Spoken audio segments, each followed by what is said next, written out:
I'm Logan Crawford, and right now on the Spotlight Network, we're diving into a powerful story of self-discovery, transformation, and healing.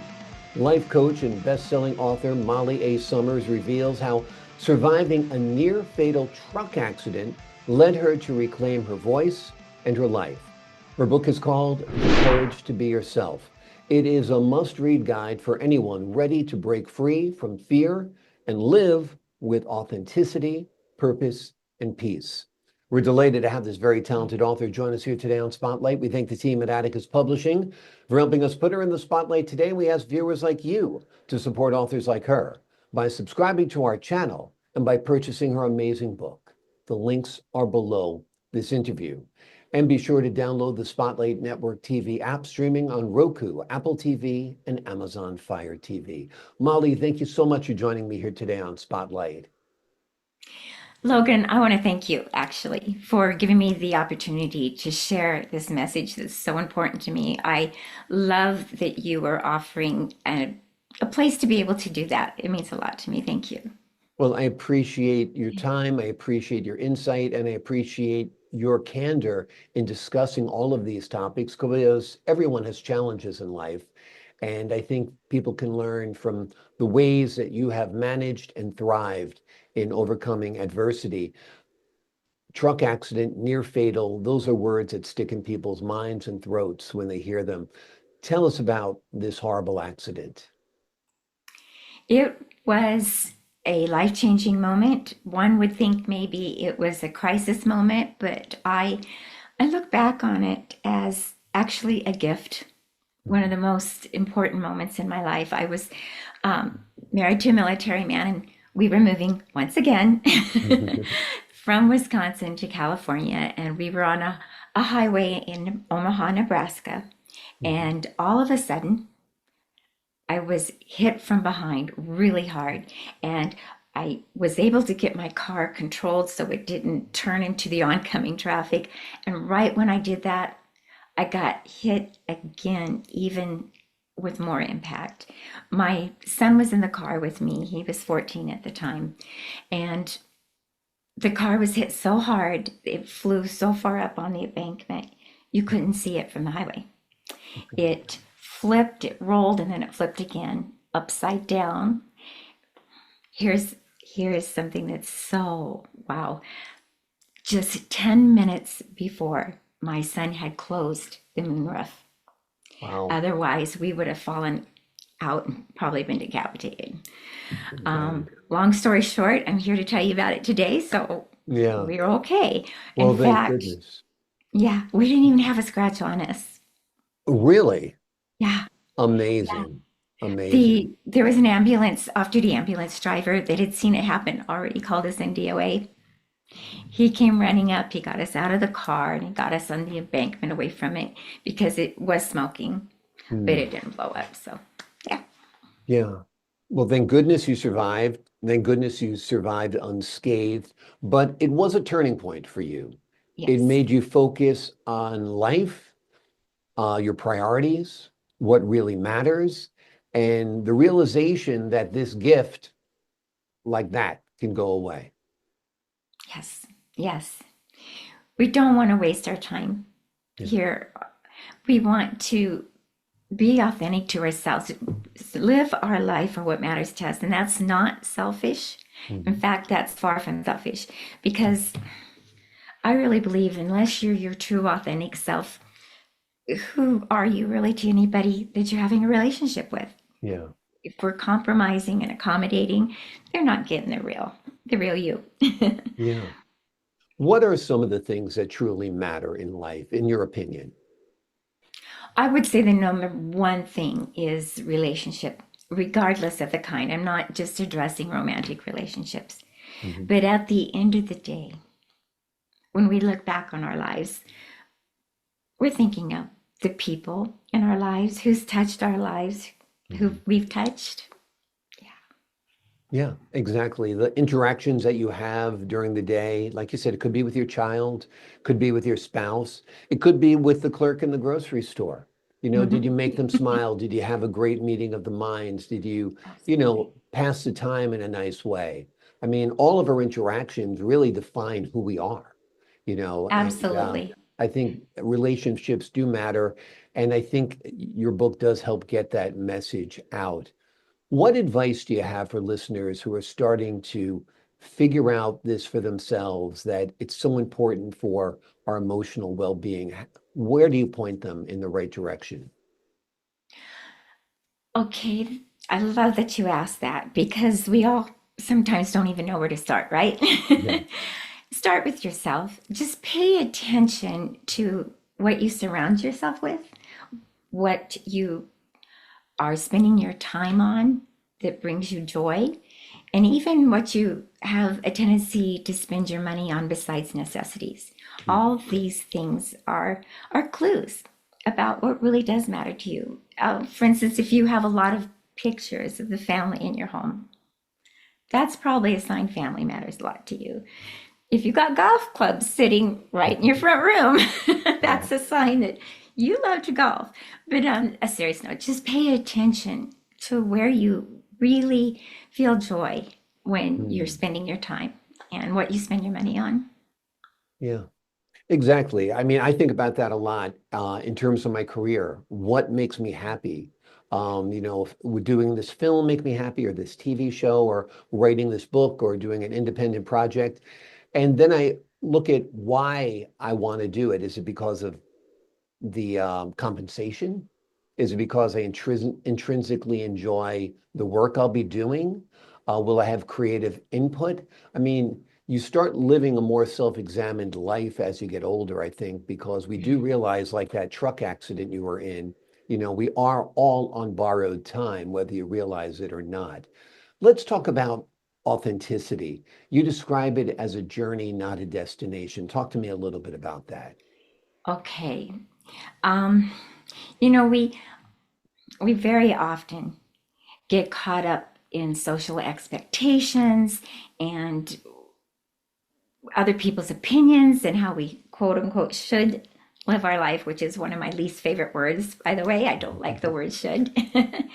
And I have found actually parents are who I work with most in my coaching because when they become empty nesters or retired professionals, they've completely lost track of who they are. Hmm. We spend so much time caring and nurturing for our children or like in our profession, being responsible, that somewhere in there we lost Yeah. track of ourselves. Yeah. Absolutely. We have to realize who we are, why we're here, what we're doing, the value of it. I think an introspective life is one that is worth living. A self-examined life is one that is worth living. You talk about belonging versus fitting in the book. Talk to us about the difference and what that's all about. That is one of my favorite subjects. Thank you. Sure. Okay, so Brene Brown, who's one of my favorite authors, she's amazing. She talks about this, and I found it's so important in the work I do. Is to think about when you're in high school and you want to fit in, you want to be part of a certain group, or you want to fit into a sports team and things like that. You will find yourself adjusting who you really are to fit the needs or opinions of that group you want to be a part of. Okay. And like you were saying, I think when we grow older, we understand things a little bit more as to what's important. Okay. And belonging is when we don't have to compromise. We don't have to be anything but ourselves.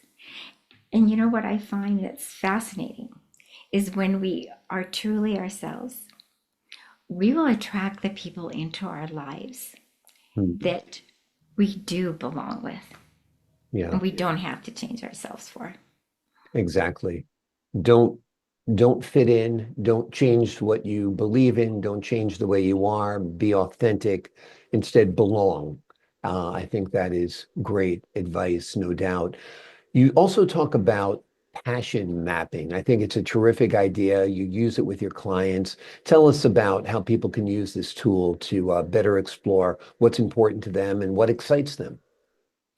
Okay. Again, I mentioned that some of my clients are empty nesters. Okay. Mm, And I actually, I have a rule that they need to have a date night. mm, Okay. But here's the thing, on this date night, they're not allowed to talk about the kids and family problems.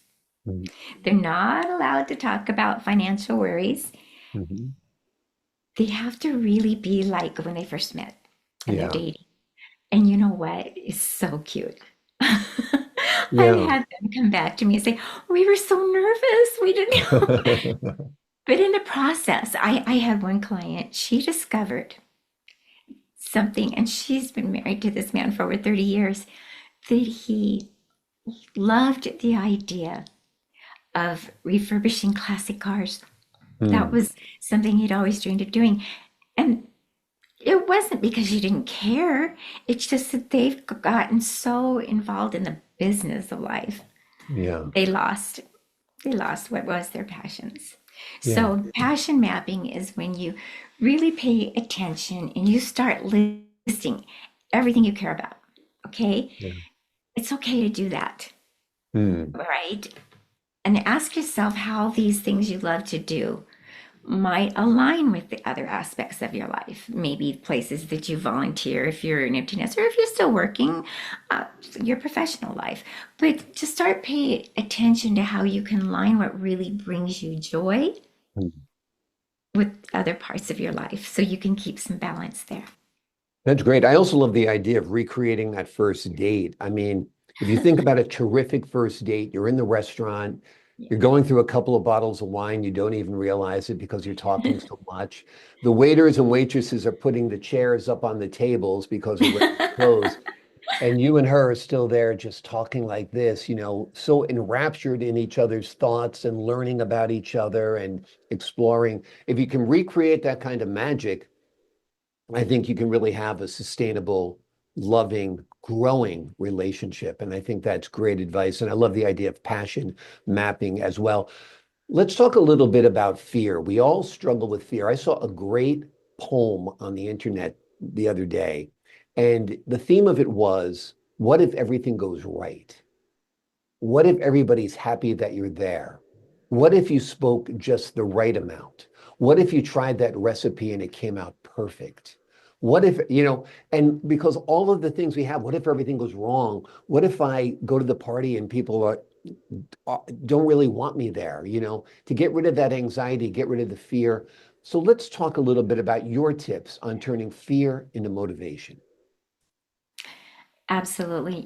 Fear is just a natural part of life. I don't think there's a soul on earth that hasn't experienced fear.